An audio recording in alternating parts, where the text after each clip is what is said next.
absolutely nothing out of this meeting that we didn't expect. Senator Thrasher basically completely refused to say anything of substance.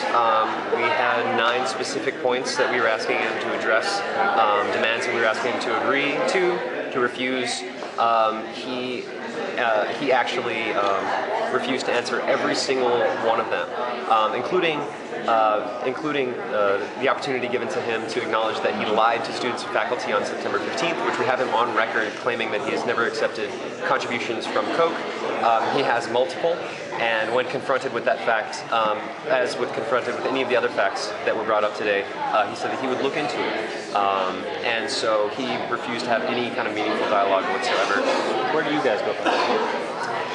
Well, given the fact that so his claim is that he was going to go do some reading, which clearly he should have been doing before he accepted or even tried to apply to this position. Essentially, we have now, him refusing to even discuss these issues of violations of academic freedom on what he claims to be now his university. On his first day of presidency, he is ill-prepared. He was not even prepared to give a definition of academic freedom today until just the very end, which was slightly underwhelming. And so today, so John Thrasher has led us on a month-long chase that has resulted in a dud of a meeting. He says he's maybe going to meet with you guys within 2 weeks or so. But that's what I'm saying. What's next for the student? I mean, where do you take what he's told you today? Sure. Well, so John Thrasher, in having a financial relationship with Charles Koch, or Koch Industries, is a special kind of problem because as the Charles Koch Foundation is involved in a violation of academic freedom at what is now his university, he is involved in a conflict of interest. He has a financial relationship with an organization that is violating the academic freedom of his institution. And so there's a lot of really specific problems with that. There's a lot of legal problems with that. At the same time, this problem with Koch at universities is widespread. And so essentially, since he clearly doesn't seem to be interested in taking the initiative to create policies, protective policies, preventive policies from these kinds of agreements taking place, that is now apparently going to fall upon the students. And so essentially, we're going to keep pushing the administration to protect the university from violations of academic freedom. How do you do that? He comes back, excuse me, he comes back in 2 weeks, he basically says, really doesn't give you much, I'm not agreeing to demand.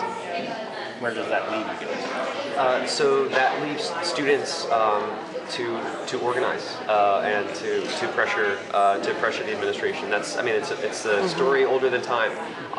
We have to harness the power that students have.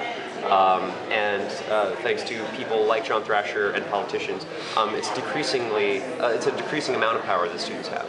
And so organization is absolutely the next step. It's always the next step. I know you weren't happy with his answers, but I mean, this is his first day. He did schedule with you guys first. I mean, do you think you're being fair to him? I mean, he's sitting up there, and it is his first day on a job at a major university. Do you think you're being fair to him? Yeah, I think we're being more than fair. Actually, I think we were being too gracious. So this is his first day on the university, but he's been trying to get this job for months, and this is one of the most important issues taking place at this university is an outside donor infringing on academic freedom. If he cared about FSU as much as he claims to have, and about higher ed as much as he claims to have, he would have not only been familiar with this, but he would have a working knowledge and he would have been able to discuss this. So the fact that it's his first day is kind of a bogus excuse for him actually knowing little to nothing about the issue itself. And not only that, we've been bringing it up for the past couple months. He's been bombarded with questions about this, with critiques about this, and so yeah, we were overly gracious, in fact, in giving him the chance to just address these things in the way that we did today. Thank you. Ralph Wilson, you said? Yeah. And what year are you? I'm a 7th year graduate student. Thank you, sir.